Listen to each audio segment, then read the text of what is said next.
Bonjour. Bonjour. Vous allez bien? Oui. Bon. On ne se plaint pas de la chaleur, hein? On l'a attendu, on l'a.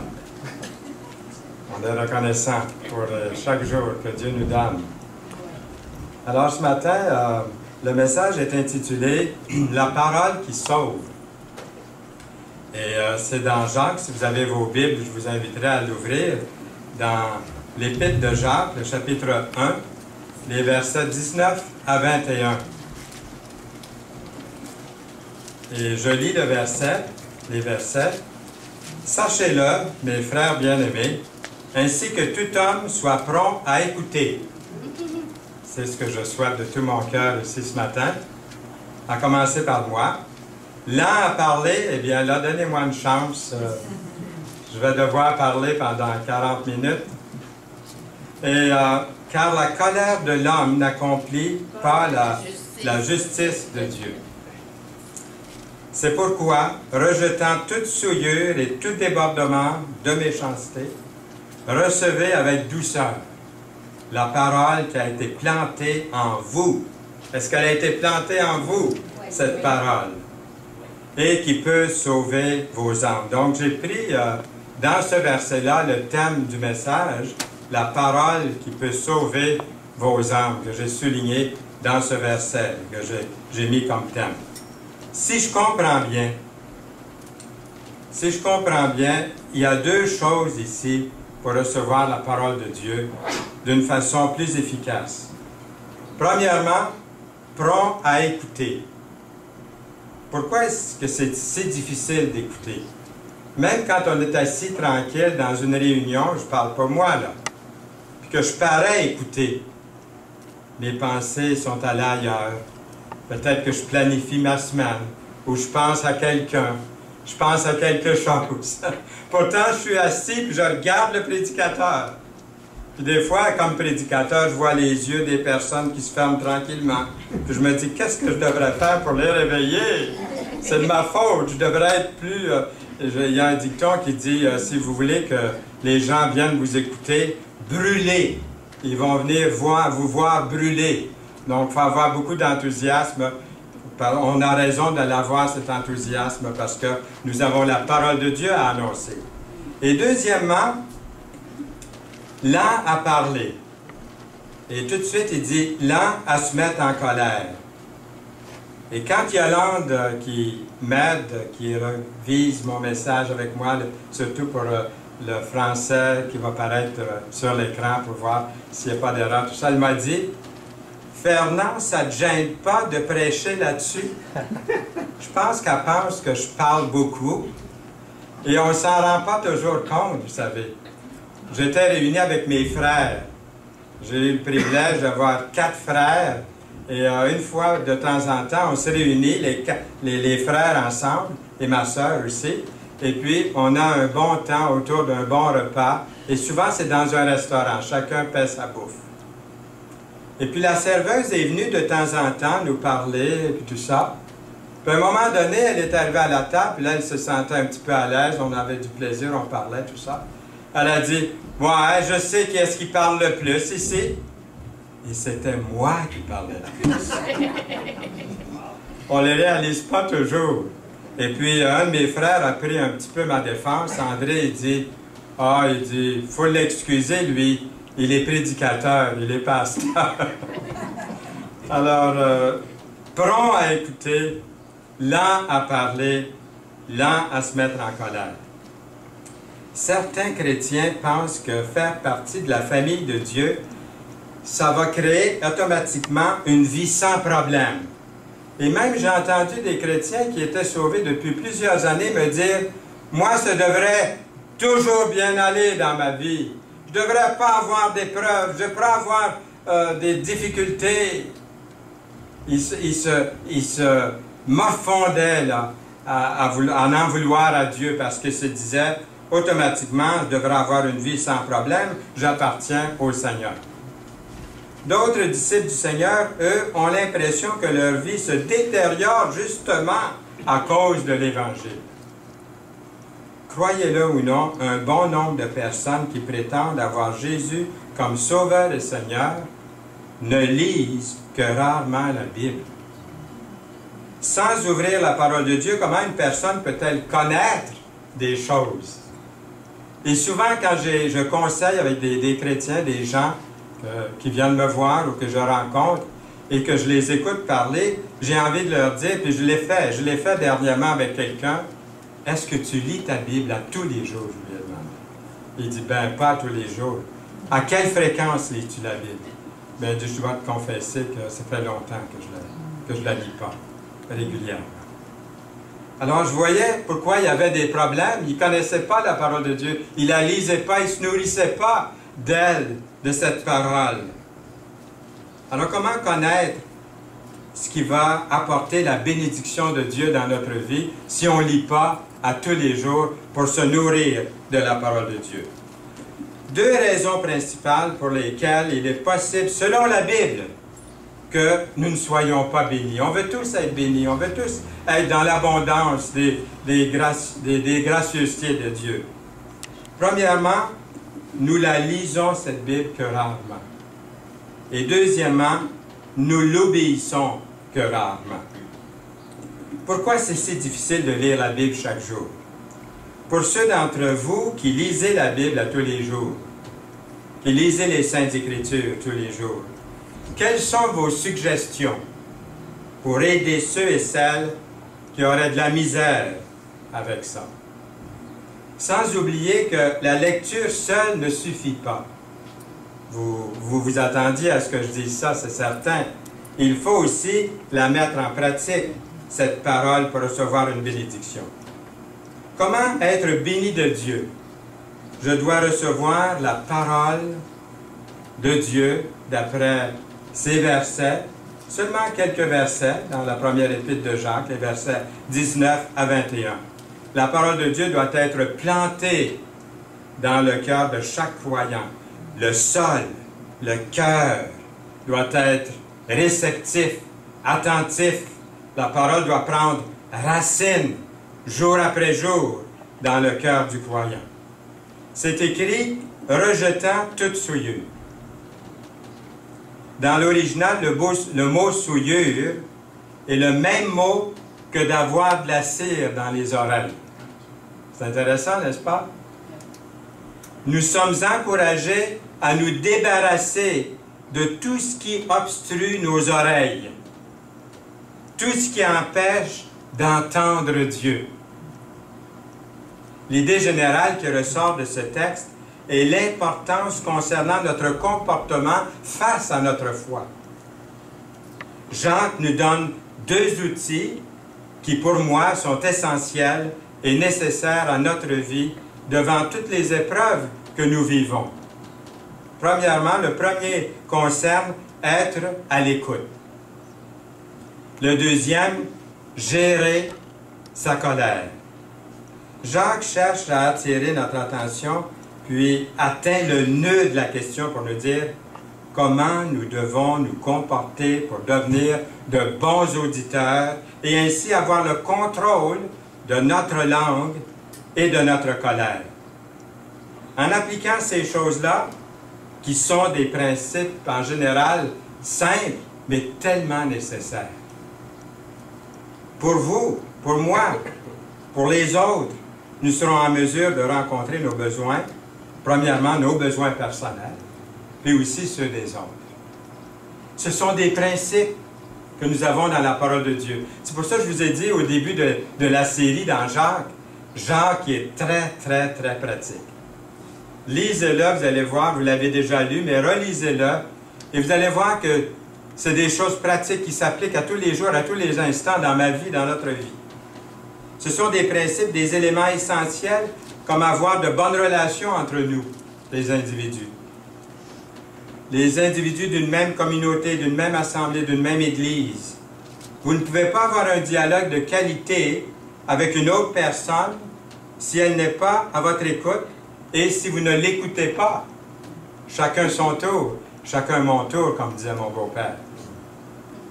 Le mot ou les mots deviennent comme des balles de golf perdues sur un terrain de golf si notre esprit n'est rempli que de nos désirs nos pensées personnelles que nous voulons faire valoir. La même chose peut arriver si la colère n'est pas contenue et évitée. Retournons au verset 19. Je dois dire que les Grecs et l'élite aristocrate juive considéraient l'éloquence, vous savez, vous vous souvenez d'avoir entendu ça, ils considéraient l'éloquence comme la chose la plus importante qu'une personne puisse avoir. Alors, ils travaillaient beaucoup là-dessus. Et Jacques fait une mise au point concernant le discours éloquent et l'écoute éloquente. Est-ce que vous êtes en train d'avoir une écoute éloquente? Vous voyez, il fait la mise au point là-dessus. Jacques veut s'assurer que nous ne sommes pas seulement de bons auditeurs, mais aussi et surtout que nous sommes à l'écoute de Dieu.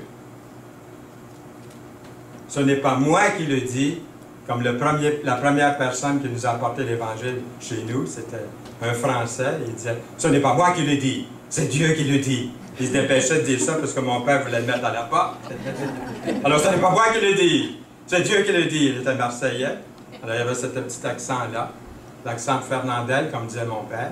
C'est pour ça qu'il m'appelait Fernand, c'était son fan. À toutes les fins de semaine, je voyais mon père et ma mère se tenant par le bras, allant au cinéma de Paris de Trois-Rivières pour regarder des films de Fernandel. Et quand le Seigneur a permis, vous voyez, dans la grâce de Dieu, il permet que le premier qui vient nous apporter l'Évangile à la porte de notre maison, c'est un Français qui ressemble en plus à Fernandel. Peigné pareil, tout. Un grand qui arrive comme ça, le même accent. Mon père ne pouvait pas faire autrement que de l'écouter jusqu'à la fin, pendant 3 heures, debout à côté de la porte. C'est merveilleux, hein?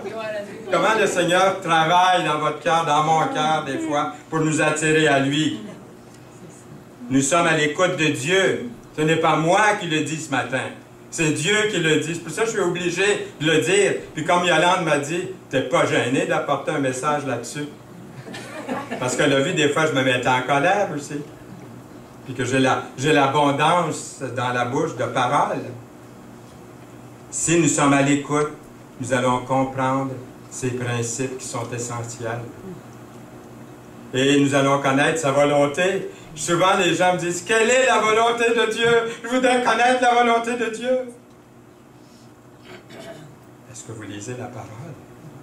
Est-ce que vous vous en nourrissez? C'est comme ça qu'on apprend la volonté de Dieu. Nous ne pouvons pas mettre notre foi en pratique à moins d'être à l'écoute. L'écoute, c'est ce qu'il y a de mieux pour le développement rationnel. Puis je devrais dire relationnel. Et à la croissance personnelle. Pour nous, si nous désirons adhérer aux vérités de Dieu, et c'est ce que nous voulons adhérer aux vérités de Dieu, nous devons être prêts et aptes à les recevoir, à les écouter, à les entendre, à les recevoir. Nous les recevons comme de bons auditeurs, prêts à écouter, en ouvrant nos oreilles et notre cœur pour entendre Dieu nous parler. Pas un homme, mais Dieu nous parler. Les versets de Jacques 1, 19 à 21 nous encouragent à accéder à ce que le Seigneur demande de nous, de mettre en pratique ses préceptes. Rappelons-nous, l'Épître de Jacques est un livre qui concerne mettre en pratique notre foi. Même il y en a qui ont lu l'Épître de Jacques dans les débuts de l'Église primitive, puis ils voulaient l'enlever de parmi les Épîtres du Nouveau Testament. Parce que le livre est tellement pratique. Il dit d'ouvrir nos oreilles, notre cœur, pour entendre Dieu nous parler. De mettre en pratique ses préceptes. La façon dont nous traitons les autres, personnes autour de nous, démontre notre conduite chrétienne. Il est écrit, sachez-le, mes frères bien-aimés. Ça veut dire quoi? Bien, ça signifie que nous sommes tous inclus, sans exception. Moi, le premier, nous sommes tous inclus. Ça veut dire aussi que nous n'avons plus d'excuses. Tous appelés à bien écouter. Et voici quelques versets ailleurs dans le Nouveau Testament. Que celui qui a des oreilles pour entendre. que celui qui a des oreilles pour entendre, entende, dans Matthieu 13, 9. Prenez garde à ce que vous entendez, dans Marc 4, 24. Prenez donc garde à la manière dont vous écoutez, Luc 8, 18. Il est écrit, prompt à écouter au verset 19. Ne pas perdre de temps. Se mettre tout de suite à l'œuvre, sans délai. Fini les excuses. Plus de mais ben, mais bon. Non, plus de mais. Il est écrit aussi, écoutez au même verset. C'est-à-dire, prête attention. Réticent à écouter veut dire réticent à apprendre. Écouter, c'est ouvrir notre esprit, notre cœur à Dieu et à sa parole. L'avantage de tout ça, c'est quoi? Qu'est-ce que je gagne là-dedans, là?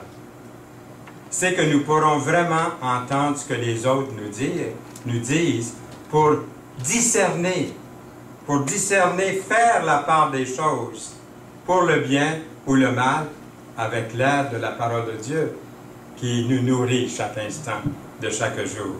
Cette vérité-là se transmet par les versets qui suivent, celle d'être des auditeurs attentifs de la parole. Et là, nous avons, il est écrit, lent à parler. Autrement dit, gardez notre réplique sous contrôle. Quelquefois, lorsque je parle avec quelqu'un, je parle avec expérience, la personne n'a pas fini de dire ce qu'elle a à dire, que là, moi, je suis en train de tout préparer ce que je vais dire, puis répondre. Je ne la laisse pas terminer. Est-ce que ça arrive en quelques jours? Je vois des sourires, je pense que ça arrive à plusieurs. Hein? Comme je disais la dernière fois dans mon message, si ça ne vous arrive pas, tâtez votre pouvoir pour voir si vous êtes bien vivant, si vous êtes bien avec nous ce matin. Si nous parlons tout le temps, nous ne pourrons pas bien entendre Dieu et non plus les autres. Nous sommes appelés à économiser nos paroles. Ça ne gêne pas, Fernand, de parler là-dessus ce matin. Vous voyez, je me prêche à moi-même ce matin. Est-ce que je vous prêche à vous aussi? Oui. Est-ce que vous en prenez quelque chose? Oui. Est-ce que vous allez en retirer quelque chose? Oui. Eh bien, c'est merveilleux.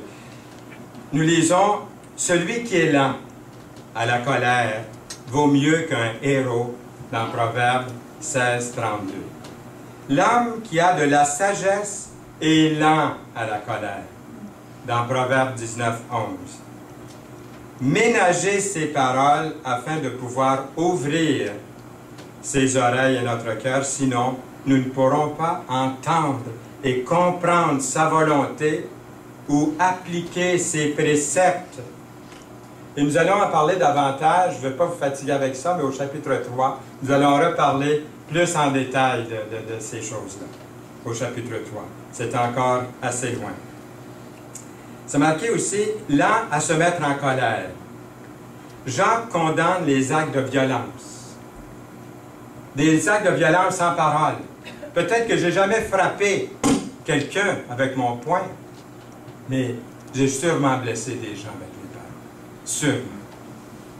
Jacques condamne les actes de violence, de colère incontrôlée. La violence commence souvent par de la rhétorique agressive. On connaît ça, de la rhétorique agressive? Dieu nous demande de contrôler notre colère. Pourquoi? Tout simplement parce que la colère incite à la violence, en parole ou en action. Il peut détruire de bonnes relations, pas vrai? Il peut nuire à l'harmonie dans la communauté, dans l'Église, dans l'Assemblée. La colère ne résout pas les problèmes. Et là, il y a quelques versets, Proverbe 14, 29, qui dit « Celui qui est lent à la colère a une grande intelligence. Mais celui qui est prompt à s'emporter proclame sa folie. » Dans Proverbe 15, 18, « Un homme violent excite les querelles, mais celui qui est lent à la colère apaise les disputes. » Dans Proverbe 29, 22, « Un homme colérique excite les querelles, et un furieux commet beaucoup de péchés. » Ne te hâte pas en ton esprit de t'irriter, car l'irritation repose dans le sein des insensés. Dans Ecclésiaste 7, 9. Et maintenant, dans le Nouveau Testament, dans Éphésiens 4, 26, si vous vous mettez en colère, donc ça peut arriver, ne péchez point. Que le soleil ne se couche pas sur votre colère. Et ne donnez pas accès au diable. C'est certain que mûrir, c'est vraiment apprendre.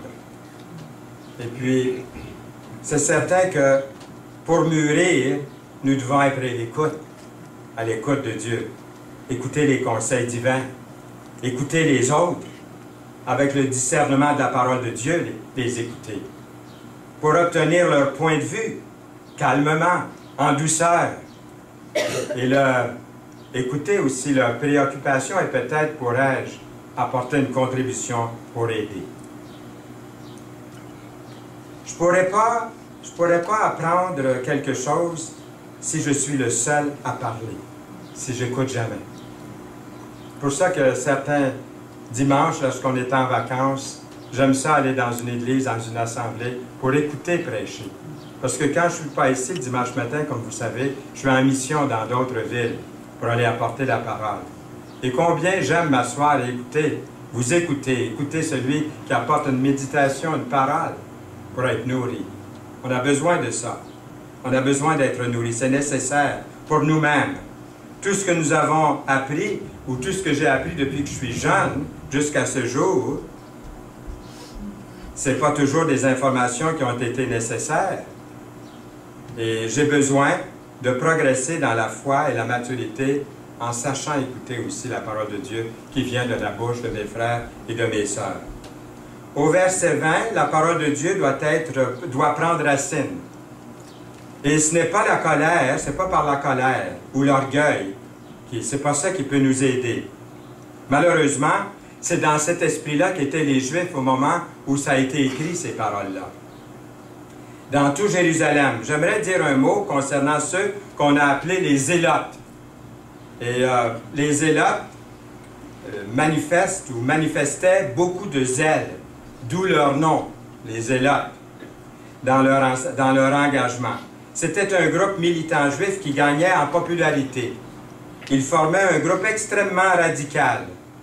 Ils prônent la violence et sont connus pour ne pas se soucier des faits ou des opinions des autres, et donc ils sont très obstinés. Ils argumentaient beaucoup. Et voici l'information que j'ai obtenue dans un feuillet biblique qui est daté de 1993. Alors, si vous voulez être patient, je vais le lire. C'est pas terriblement long, mais j'aimerais quand même qu'on puisse regarder et se rappeler à nouveau ce que c'était les Zélotes. C'est écrit dans ce petit feuillet, « Sur le plan religieux, leur enthousiasme se rapproche de celui des pharisiens. » Et je prends le temps de lire ça parce que dans l'Église, il peut se glisser cet esprit de pharisiens, de zélotes. Les zélotes partagent ensemble des idées des pharisiens. Toutefois, la véritable caractéristique des zélotes réside dans leur nationalisme militant. Ainsi, ils n'acceptent pas que les autres Juifs ne soient pas assez fervents et engagés au niveau de la foi. C'est pour des bonnes raisons, on pourrait dire. Membres d'un mouvement révolutionnaire, les Zélotes montrent une haine encore plus grande envers l'occupant romain qui opprime le peuple. Bien qu'ils soient peu nombreux, leur intervention ne passe jamais inaperçue. Rébellion et attentats, voilà autant d'actes de terrorisme que les Zélotes commettent. En 66 après Jésus-Christ, les partisans de ce mouvement révolutionnaire deviennent les instigateurs d'une violente insurrection. À la suite de cette révolte, les Romains réagissent durement. Deux des conséquences de cette répression romaine furent la chute de Jérusalem et la destruction du temple en l'an 70. Jésus ne se rattache pas du tout au mouvement zélote. Il y en a qui ont prétendu ça, vous savez. Il serait donc inexact d'associer aux zélotes de l'associer aux zélotes en se basant uniquement sur une de ces paroles du Seigneur qui dit « Je ne suis pas venu apporter la paix sur la terre, mais le glaive » dans Matthieu 10, verset 34. Au contraire, Jésus va jusqu'à demander aux gens de payer l'impôt qui est dû à l'empereur romain. Rendez à César ce qui appartient à César et à Dieu ce qui appartient à Dieu dans Marc 12, verset 17. De plus, lors de son arrestation à Gethsémani, Jésus désapprouve complètement le recours à la force comme moyen de s'opposer à la manigance de Judas. En effet, il invite un des siens à cesser d'utiliser son arme. Remets ton épée à sa place, car tous ceux qui prennent l'épée périssent par l'épée. Dans Matthieu 26, verset 52. Fin de la citation. Phew, elle était plus longue que je pensais. Donc, les Zélotes ont causé la perte et le bien-être de leurs compatriotes juifs par leur zèle poussé à l'extrême. Même en y mettant de la colère, il aurait peut-être dit, on y met de la conviction. C'était de la colère. C'était de la haine. Ils n'étaient pas en mesure de comprendre les autres ou de fournir l'aide nécessaire, réelle, car seulement lancer des pierres, de tuer, a causé de graves perturbations pour le peuple juif. Ils ont pensé qu'ils agissaient en tant qu'agents de Dieu. On fait ça pour Dieu, on est zélé pour Dieu, on donnerait notre vie pour Dieu, puis on va prendre celle des autres pour Dieu. Hein? Cependant, en réalité, ils ont été les outils du diable. Ils ont causé la perte de leur ville, la destruction totale de Jérusalem et la perte d'Israël pour les Juifs pendant près de 2000 ans, jusqu'en 1948. Quand j'étais... j'ai mentionné ça parce que je me rappelle quand je suivais des cours d'espagnol à Saint-Hyacinthe, au cégep de Saint-Hyacinthe. J'ai fait quelques années là. Là, j'ai commencé, je l'ai oublié depuis ce temps-là. Je dis bonjour à nos amis ici, mexicains qui parlent espagnol. Puis je sors à peu près tout ce que je sais. Mais Maria, qui était notre professeure, à un moment donné, on était dans la 4e session, ou 4e année là, de cours d'espagnol. Et puis, on étudiait quelque chose, et c'était l'Inquisition espagnole. Alors, des gens qui se disaient chrétiens, qui se disaient de Dieu, qui se disaient de la Bible, qui se disaient de la foi de Pierre, de Paul et de Jacques, de Dieu, de Jésus, ont mis à mort des gens qui lisaient la Bible. Vous vous souvenez de cette époque-là, l'Inquisition? Et quand c'est arrivé à moi, le professeur, la Maria, faisait le tour de chaque petit groupe, parce qu'on discutait ensemble. Et moi, j'étais en train de discuter avec le petit groupe comment est-ce que c'était l'Inquisition, puis que je trouvais ça épouvantable qu'on ait traité les chrétiens de cette façon-là, qu'on les a fait mourir et tout. Et puis, lorsqu'elle est arrivée sur l'entrefait, elle a dit, « N'oubliez pas que l'Inquisition, pour l'Église catholique, servait d'évangélisation. » Les deux bras m'ont tombé.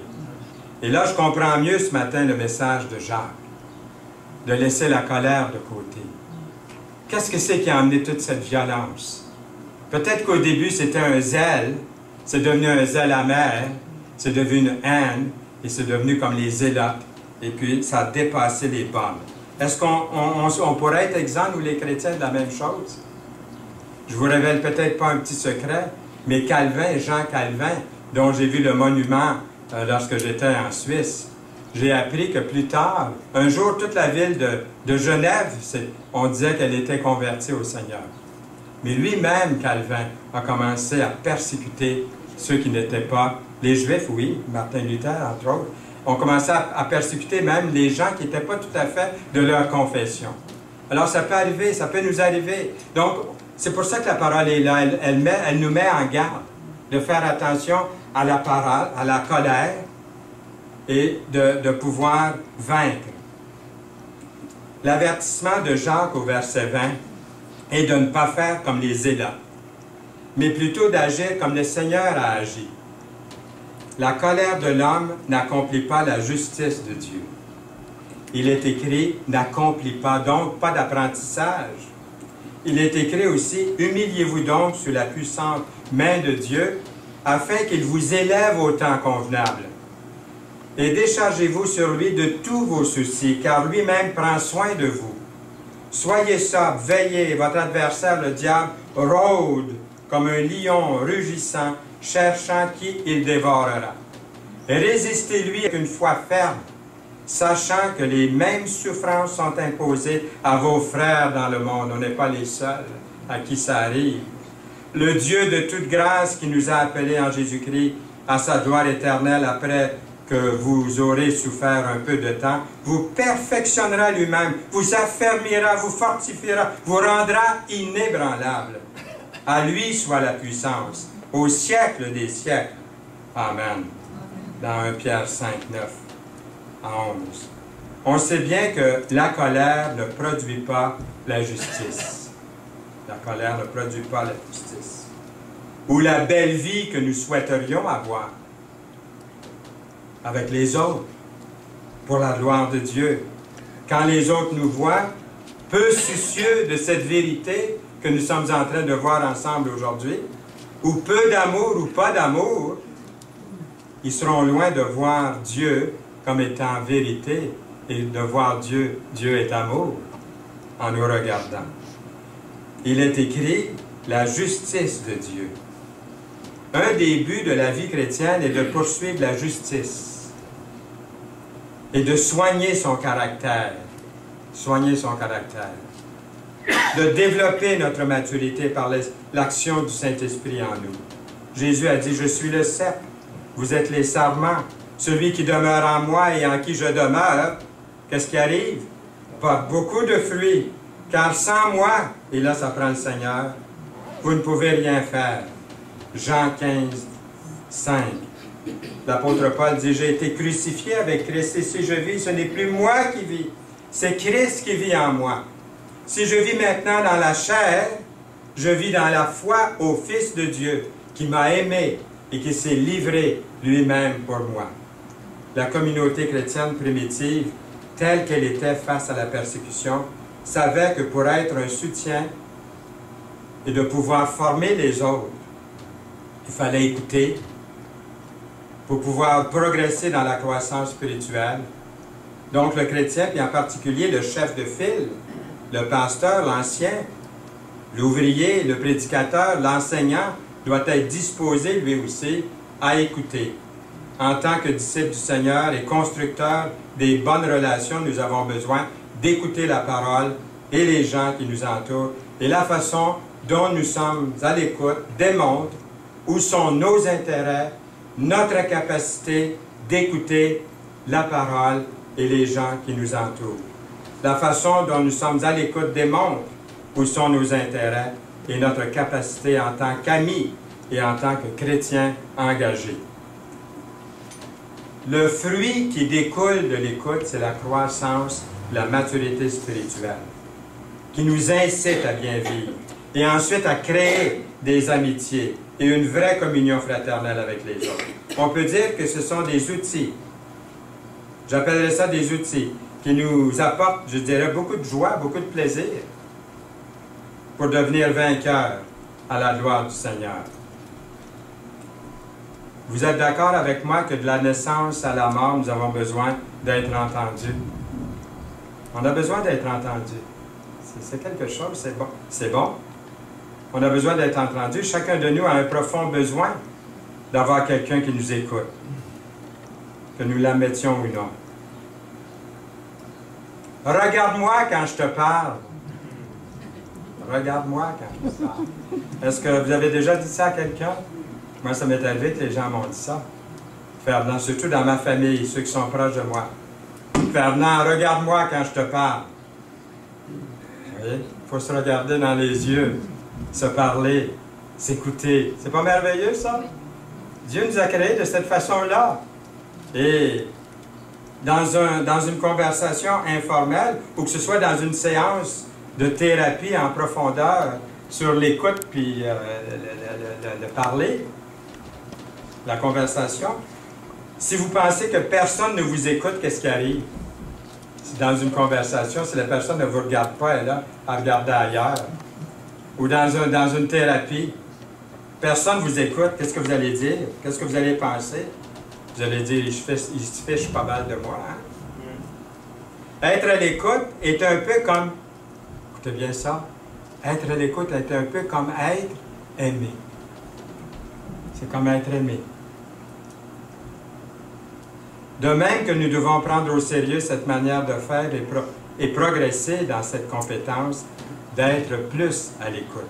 L'écoute n'est pas seulement entendre, c'est de participer activement à la conversation avec toute notre attention en mettant en attente, puisqu'il le faut, notre réponse ou notre réplique. À un moment donné, peut-être il faut couper la parole et dire « Hey, laisse-moi la chance de répondre. » C'est drôle parce qu'on avait une réunion à Belleuil-Saint-Hilaire avec plusieurs églises anglophones et francophones se sont réunies pour une réunion spéciale. On appelle ça un concert de prière. Et puis, on a demandé à une anglophone de donner son témoignage. Mais elle n'avait jamais été traduite, elle. Nous, les francophones, souvent, on reçoit des prédicateurs anglophones qui sont traduits. On est habitués. Mais elle n'était pas habituée, elle a commencé à parler. Et puis, le traducteur, il lui a dit à un moment donné, « Attendez », elle a dit, « Vous attendez, je n'ai pas encore terminé. » Imaginez-vous. Elle était traduite, pauvre lui. C'est des petites phrases qu'il faut traduire, pas tout un chapitre.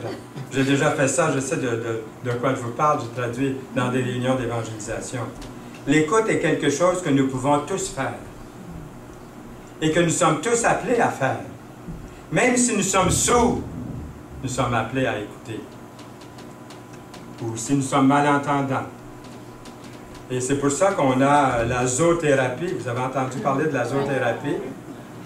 On admet les petits chiens, les petits chats dans les hôpitaux pour les aider. Si j'avais le temps, je vous raconterais une histoire de ce qui m'est arrivé avec notre Nicole quand elle était à l'hôpital. Je l'ai emmené voir son petit chat, mais je vais vous raconter ça un autre jour, ou après la réunion, parce que je ne vais pas prendre le temps. Mais souvent, la zoothérapie aide les gens.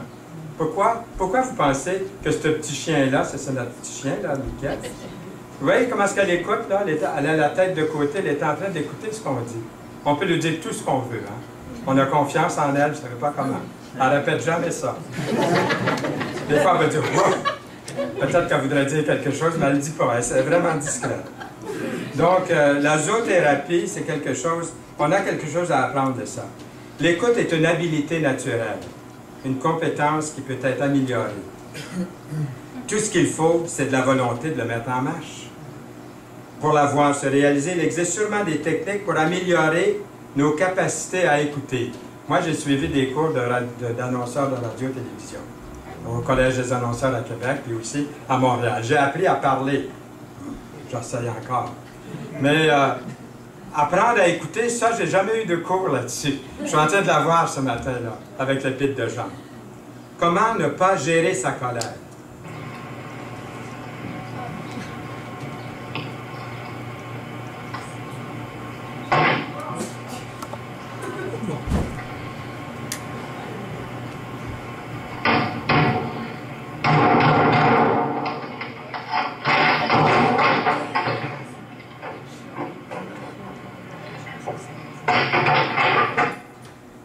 Comment gérer sa colère? Est-ce qu'il y en a qui se reconnaissent là-dedans un petit peu? Il y a quelqu'un qui m'a dit avant la réunion, ça devait être un lundi matin, ça rentre avant. Parce que tantôt, on a fait une certaine répétition. Là. Alors, concernant la colère est quand même une denrée précieuse. On va terminer quand même sur une note paisible ici ce matin, qu'il ne faut pas perdre, la colère. Alors, je dis tout ça, là, mais maintenant, on va voir un petit peu autre chose. C'est une denrée précieuse. Et il ne faut pas la perdre, cette denrée précieuse, mais il faut qu'elle soit, dites-le, contrôlée. Vous lisez dans mes pensées. Il faut qu'elle soit maîtrisée, qu'elle soit bien dirigée. Par exemple, la colère peut motiver une personne à mettre sur pied une organisation pour prévenir les personnes dangereuses là, qui conduisent en état d'ivresse. Versus tirer à coup portant tous ceux qui sont ivres. Hein? Ça, c'est la colère d'agir comme ça. On peut les éduquer plutôt. Avoir de la colère incontrôlée pourrait donner aux autres personnes non croyantes une fausse impression de Dieu et pourrait avoir un impact extrêmement négatif concernant la foi en Dieu.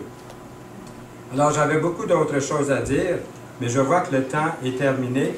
On va aller tout de suite à la conclusion.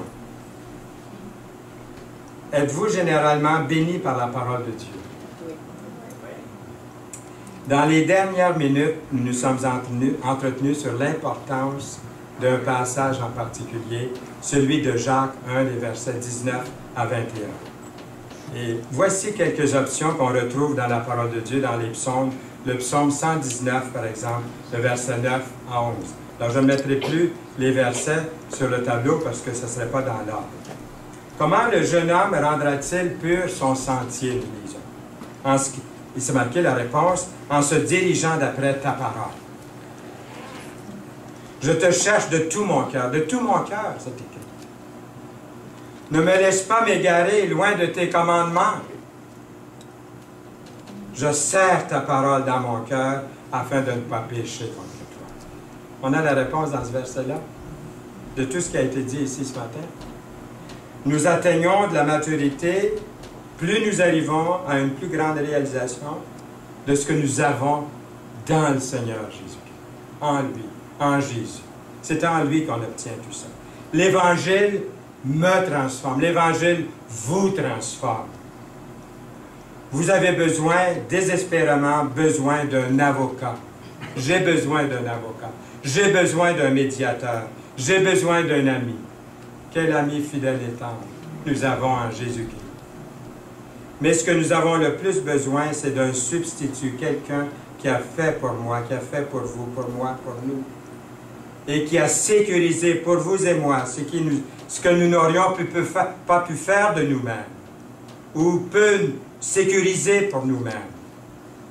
Le travail acharné de la croissance chrétienne, donc, est de penser moins de soi et de penser plus à sa performance à lui, à Jésus, à lui dans ma vie, sa performance à lui dans ma vie. Autrement dit, la sanctification, parce que c'est comme ça qu'on l'appelle, la sanctification, il y a la justification quand on reçoit Jésus comme sauveur, et la sanctification, c'est ce que je vis là en ce moment devant vous, et vous aussi devant moi, et devant le Seigneur surtout. Autrement dit, la sanctification est le dur travail quotidien de recevoir en arrière, c'est-à-dire de revenir en arrière, de revenir, comme le cantique, repartir à zéro. Hein? À la réalité de notre justification, recevoir les paroles du Seigneur qui a dit « Tout est accompli ». C'est d'entrer profondément en nous-mêmes chaque jour dans nos régions rebelles de notre cœur, d'incrédulité. C'est de revenir à la certitude de notre pardon en Jésus. Un pardon objectivement fixé une fois pour toutes en Jésus. Dans le Christ. Et cliquer à chaque instant sur le bouton « Rafraîchir ». Ceux qui ont des ordinateurs me comprennent, hein? Refresh, chez nous c'est F5, hein, ou d'autres boutons là, pour rafraîchir l'écran. De pousser sur ce bouton « Rafraîchir » 1 millier de fois par jour s'il le faut.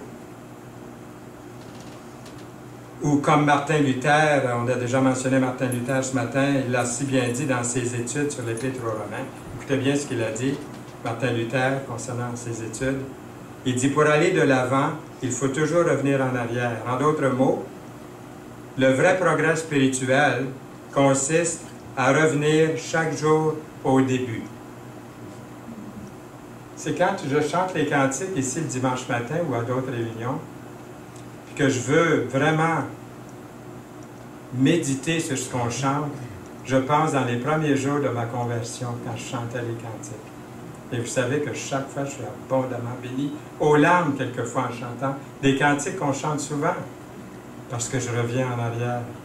Je reviens au jour de ma repentance, au jour de mon salut. Et là, je peux chanter, je peux écouter la parole de Dieu, je peux écouter les prédicateurs, même les moins éloquents, parce que je reçois quelque chose de Dieu. En d'autres mots, le vrai progrès spirituel, consiste à revenir chaque jour au début. Le même conseil est donné à l'église de Sardes dans l'Apocalypse 3.3.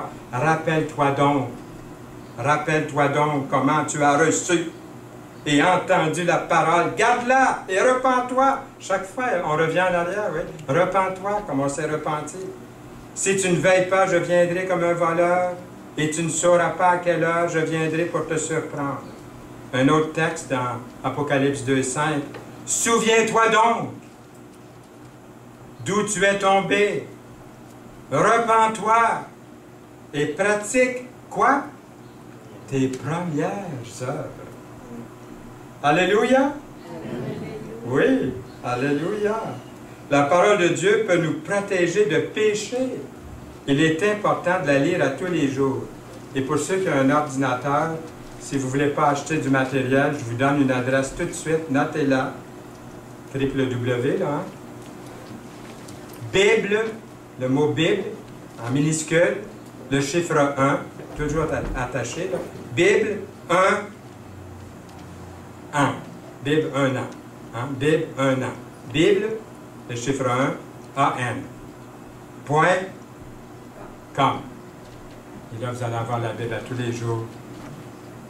Vous allez pouvoir la lire, la méditer. Il y a aussi la Ligue, hein? Il y a la lecture de la Ligue, il y a d'autres lectures. Mais je vous donne quelque chose d'ici d'extrêmement facile. Et à tous les jours, vous pouvez jeter un coup d'œil et même leur dire de vous l'envoyer à tous les jours. Vous allez le recevoir dans votre courriel à tous les jours. Vous allez pouvoir avoir ce moment-là avec Dieu. Alors demandons à Dieu de nous rappeler non seulement de lire la parole, mais de faire ce qu'elle nous dit de faire. Amen. Amen. Seigneur, merci pour ta parole, pour cette parole de Jacques 1 et versets 19 à 21, qui nous ont parlé cette pratique, c'est terre à terre, c'est pour moi, c'est pour chacun de nous. Nous te bénissons, nous te louons. Précède-nous, Seigneur, nous avons besoin de ton accompagnement. Au nom précieux de Jésus. Amen. Amen.